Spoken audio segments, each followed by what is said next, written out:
The 2022 FIFA World Cup will begin in Qatar in just a few days. For the first time, this event is being staged in the Middle East in Qatar, which has constructed 8 imposing mega stadiums. One of the stadiums is fashioned after an old-world woven headgear from the Middle East. One location has the notoriety of looking like a woman's private parts, while another is constructed out of shipping containers. While the 8 stadiums are visually appealing and well-designed, they offer a logistical reprieve to the spectators of what is undoubtedly the most contentious World Cup ever. With fewer than 3 million, Qatar is the smallest nation to host a World Cup. Therefore, it is important to safeguard the tournament's legacy properly. This year's World Cup is by far the most expensive of all time if you add up the total cost, considering the cost of building new stadiums and renovating existing ones and all the money spent on infrastructure. Qatar has reportedly racked up astronomical costs of around $220 billion. In contrast, only a tiny $4.3 billion was spent on the 2006 World Cup in Germany. However, it is important to remember that the new stadiums in Qatar will only cost around $10 billion. Hello and welcome to our YouTube channel. Today we will discuss the stadiums of Qatar in which the FIFA World Cup will be held. Remember to subscribe to our YouTube channel and press the bell icon to get notifications about our upcoming latest video. Let's start. The stadiums are all located within a 21-mile radius of the center of Doha and will be connected by a metro and tram system, allowing any fan who wants to do so to see multiple games on the same day. With sweltering summertime temps, solar-powered cooling technology is installed in each stadium to maintain a temperature of 27 degrees Celsius. All stadiums are environmentally friendly and their temperatures may be adjusted. To leave a lasting legacy for the World Cup that extends well beyond Qatar's borders, the event organizers have promised to construct stadiums with modular components that will be altered after the tournament. After then, a football team will only have one stadium it calls home. 6 of the remaining stadiums will have half of their seats filled and be handed to poorer nations to assist them in improving their sporting infrastructure. In contrast, one more stadium will be destroyed. Due to this action, up to 22 different stadiums might be built in emerging economies. With that stated, let's now examine the 8 stadiums' distinctive designs in more detail. Lusail Stadium. The tournament's centerpiece venue, Lusail Stadium, will host the opening, championship, and other important games. This stadium, which has the biggest capacity of any stadium, was designed by Foster & Partners and can hold up to 80,000 people. The fan, or lantern, which is distinguished by the play of light and shadow, served as inspiration for its design. The appearance and shape of a lusail are reminiscent of the elaborate ornamental designs found on bowls and other containers made during the Arabic and Islamic world's golden period of art and craftsmanship. The stadium, located 10 kilometers from the heart of Doha, opened this year well behind schedule. Since the future of Lusail won't require its football stadium after 2022, most of the seats will be dismantled at the tournament's conclusion and donated to underdeveloped nations. Al Bayt Stadium. The Al Bayt Stadium, the second largest venue in the competition, will host games until the semifinals.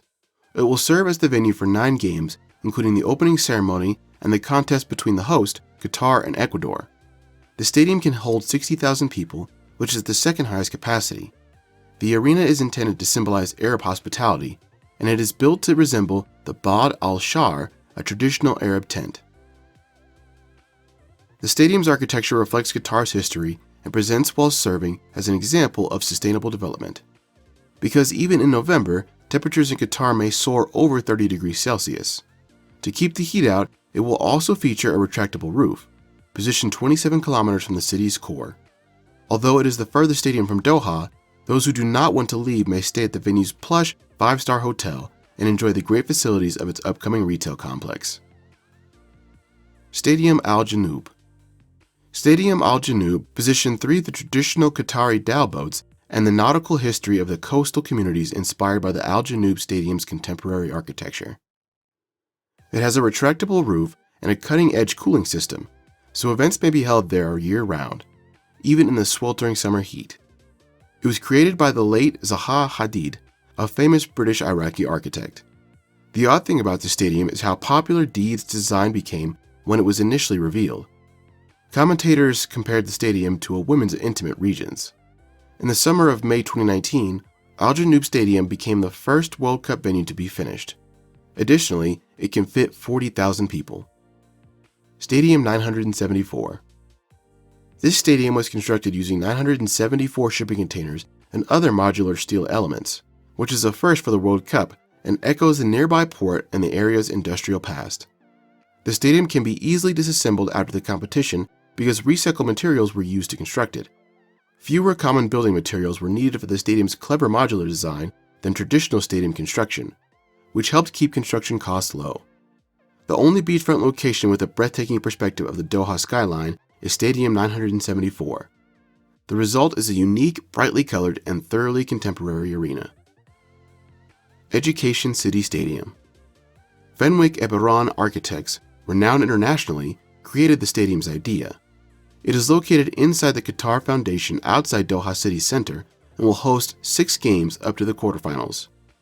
After the World Cup, the national women's team will move into the Education City Stadium as their permanent home. The stadium is shaped like a diamond and is known as the Diamond in the Desert since it is made to sparkle during the day and illuminate at night.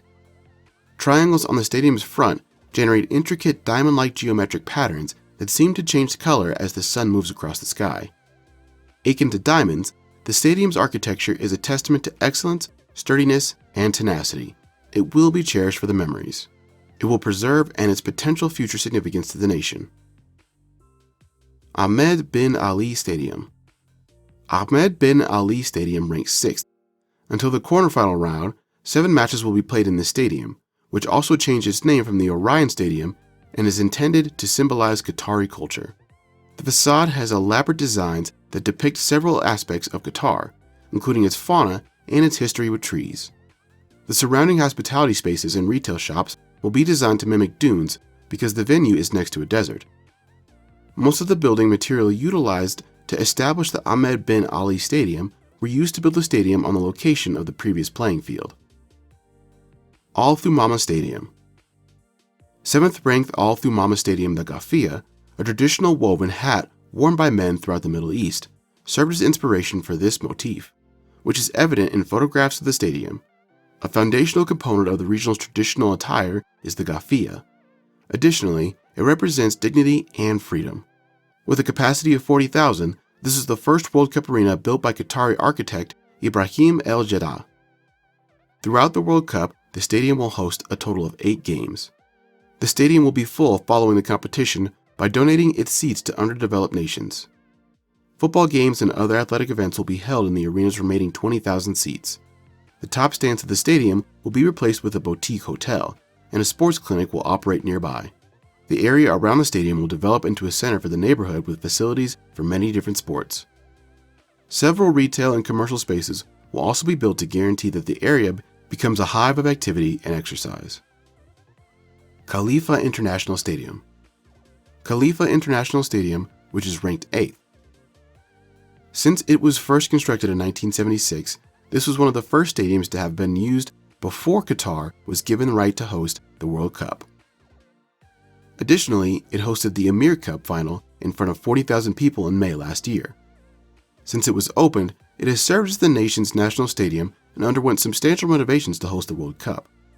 Last year, in 2005, the stadium underwent renovations and expansions to serve as the focal point of the 2006 Asian Games, which Qatar held. The Gulf Cup, the AFC Asian Cup, and the IWF Global Athletics Championships were also held here in 2019. The stadium is the focal point of Aspire Zone, a sports complex that houses the Spire Academy for Sports Excellence and several other athletic venues. The stadium has sweeping arcs and partially covered stands. Qatar Olympic and Sports Museum are connected to the stadium by a footbridge, adding to the understanding of how this venue values its heritage while preparing for a bright future. These stadium developments have faced criticism and controversy, much like any other large-scale building project. International criticism of the World Cup in Qatar is focused mostly on the country's abuses of human rights, rather than just its high cost. Thousands of workers are said to have perished due to hazardous working conditions while constructing the stadiums. Many nations are currently debating whether or not to watch the World Cup in light of these accusations. Due to stadium environmental problems and abuses of human rights, the majority of France's major cities have ruled against showing sporting events on large screens to the general public. It is improbable that the choice to conduct the games in Qatar will be changed now that the competition is only a few days away, and Qatar is fully prepared to host the games. So guys, this is pretty much it. What do you think about these stadium constructions? Do let us know in the comment section below whether you were excited about FIFA World 2022. Who's your favorite player in the FIFA World Cup 2022? Don't forget to give a thumbs up, and we'll be back with another video. Till then, take care.